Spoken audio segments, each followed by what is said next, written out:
ဒီဟာတွေကလေကင်ဆာအတွက်သိကောင်းတယ်ဒီ broccoli တို့ပန်းကော်ဖီတို့တချို့ series ရှိတယ်သိလား Walls Protocol ဆိုတာလေ France ဆရာဝန်တယောက်သူကတချို့လူတွေက stage 4 cancer နော်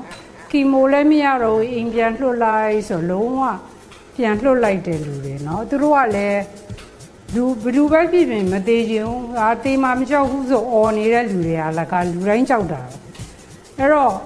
သူတို့ကလည်းမထူးဘူးလေသူတို့သေမယ်ပြောတယ်ဘာမှလည်းကုလို့မရတော့ဘူးဆိုတော့အဲ့ဒီဆရာဝန်ကြီးစီသွား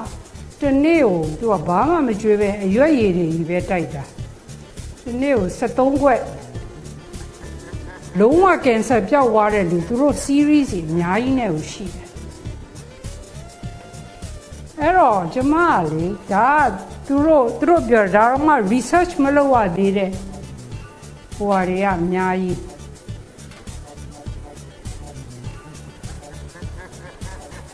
ဒီထဲမှာကျမတို့မသိတဲ့အာနိသင်တွေရတယ်အများကြီးပါတယ်အဲ့တော့ဒီအရွက်မျိုးစုံကပါတဲ့အာနိသင်တွေအကုန်ပေါင်းလိုက်ရင်နော် synergistic effect ပါ 1+1 က2မဟုတ်တော့ပဲ1+1 10နေပါလိမ့်ဖြစ်ကုန်အဲ့တော့ဒါတွေစားရစဉ်းစားကြည့်ဘာဥပရှိလဲဘာဥပမှမရှိဘူးဆိုတော့အလုရှုပ်တာလွယ်လို့ဘာမှမတော့နိုင်စရာအကြောင်းမရှိဘူးဒီ blender နဲ့ဟိုဟာလောက်ရတယ်ဆိုတဲ့အကြောင်းပြောမယ်မဟုတ်လူတွေကလည်းပြောတာပေါ့နော်ဒီတိုင်းစားရင်မရဘူးလားရတော့ရပါတယ်ဒီတိုင်းစားလို့ရှိရင်ဒါပေမဲ့ဘယ်လိုဖြစ်လဲဆိုတော့ဒီဒါတွေကဟင်းသီးဟင်းရွက်တွေရဲ့ cell wall ပေါ့နော်သူတို့ရဲ့နံရံလေးရာလေ cellulose နဲ့လုပ်ထားတယ်နော် cellulose နဲ့လုပ်ထားတော့ဒီမှာရှိတဲ့အာနိသင် flavonoid တွေက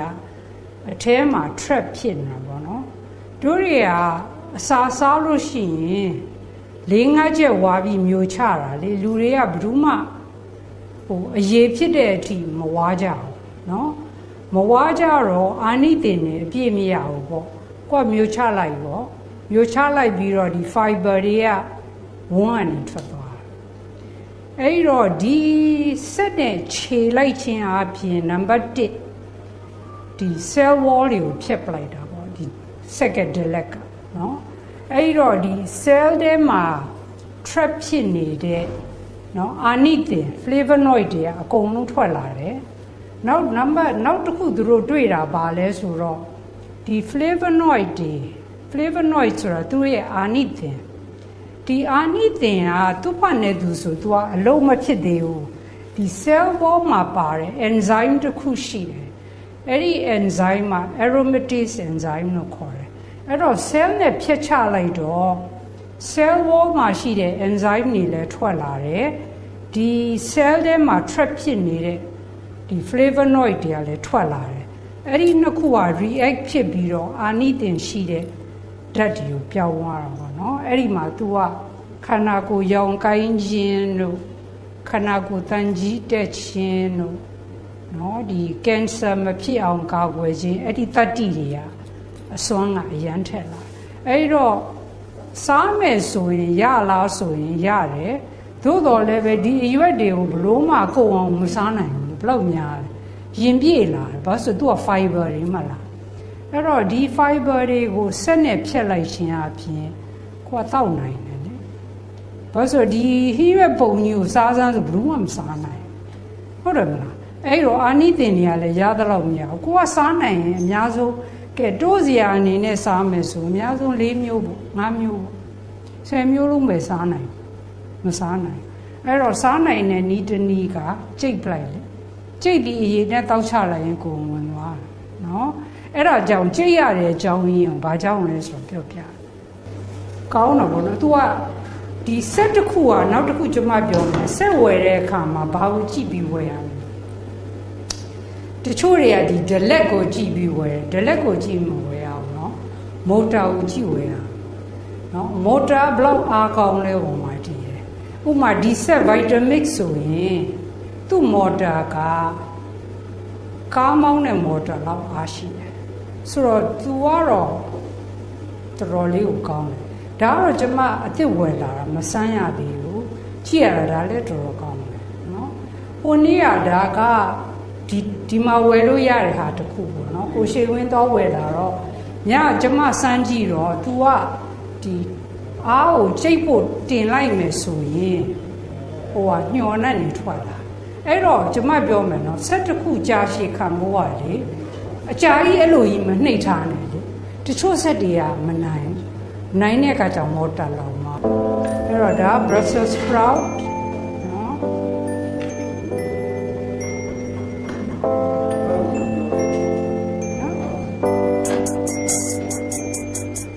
နည်းနည်းစီနော် Chinese cabbage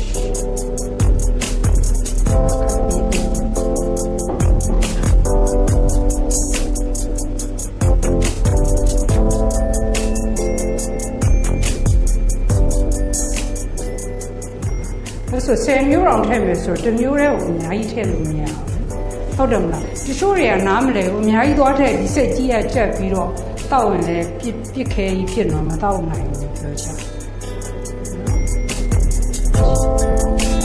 ရွက်ဒီအစိမ်းကြမ်းရွက်ဒီတိလားအဲ့ဒါအရန်အာနိသင်ရှိတယ်နောက်လိုရင်ထပ်ထည့်မယ်နော်တိတ်ပြည့်ရေထပ်ရောလို့ရတယ်ဟိုပါပေါ့နော်တိတ်ပြင်းခါကျဆက်ကလည်းမယုံနိုင်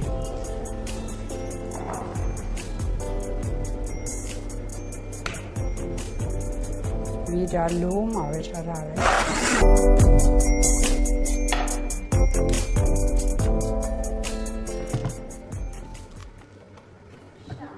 လူတွေတော်တော်များများမတောက်နိုင်တဲ့အကြောင်းရင်းကလေဆက်ကအားမကောင်းတော့မချေနိုင်ပြစ်ကြီးဆိုတော့မတောက်နိုင်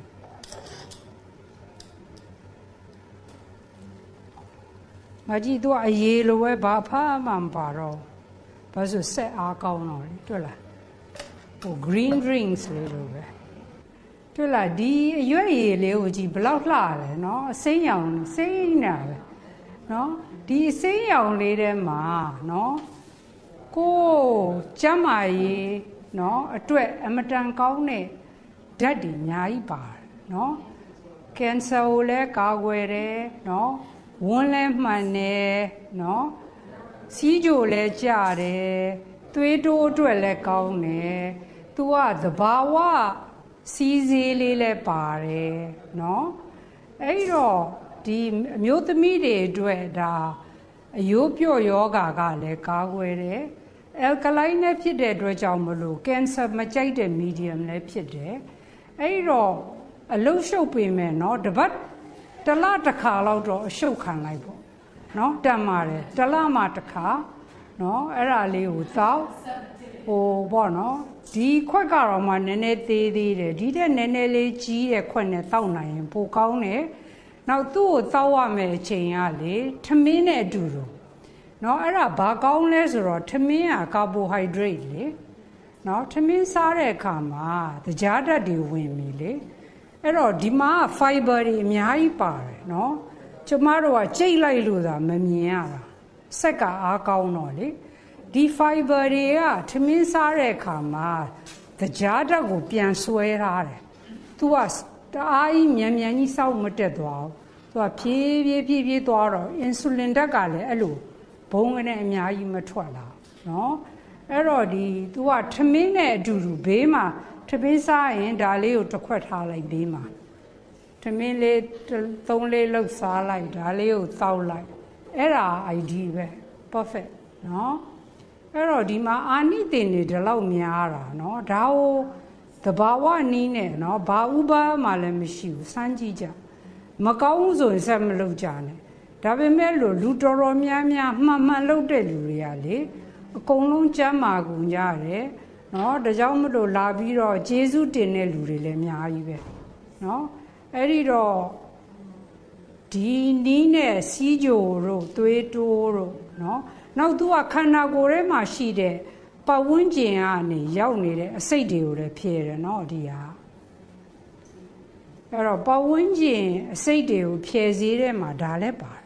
ဘာလို့ဆိုသူက fiber တွေတိတ်များတော့ all the toxins တွေကိုသူက bind လုပ်ပြီးတော့ဝန်းထဲကနေထုတ်ပလိုက်တယ်ဒါမှမလို့ဒါတောက်ရင်ဝန်းလဲမှန်တယ်ဘာဝန်းလို့စေးမှလည်းတောက်เสียမလို့အဲ့တော့မတောက်နိုင်စရာအကြောင်းမှလည်းမရှိဘူးနောက်ဒါဟိုပါဘောနော်လူတိုင်းလည်းအလှမ်းမိတယ်လေဟလာနိုင်ငံခြားကိုစေးမှစရာလည်းမလို့ကိုယ့်ရဲ့ဒီရက်ွက်ထဲမှာပဲရွက်တရားဝယ်လို့ရတယ်နော်